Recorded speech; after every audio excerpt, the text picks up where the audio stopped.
Stabilizing with one hand, with your outside hand, using a loose fist. Starting at the acromion-clavicular joint, we're going to address the trapezius muscle. So starting at the acromion-clavicular joint and slowly gliding all the way up to the occipitals. If your client has a small frame, sometimes using your fingertips are going to be more effective in this area and feel more comfortable for her.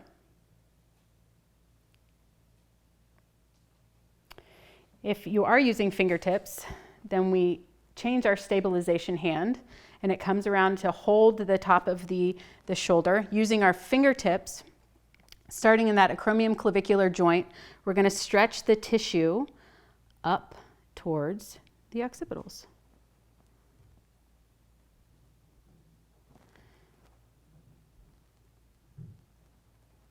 And I often start with fist and do some finger work through the neck muscles.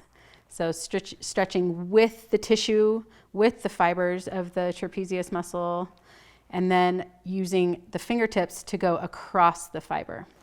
So hooking from C7 medially to about right where the spinous processes are of the spine. So bringing that tissue, stretching that tissue from along the spine to the lateral neck. And this helps to separate all those muscles, all those neck muscles that just get so tight and so congested and so connected to one another.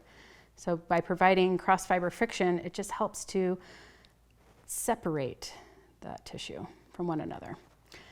I can feel some tension up and through the upper cervicals too, so I'm going to bring my attention there, offering a long gliding stroke along the spine.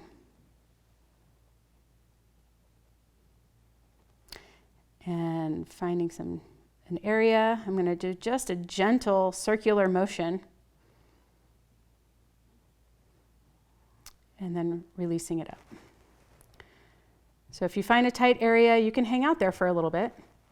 Give it a little extra attention and then move off of it. Don't overwork an area.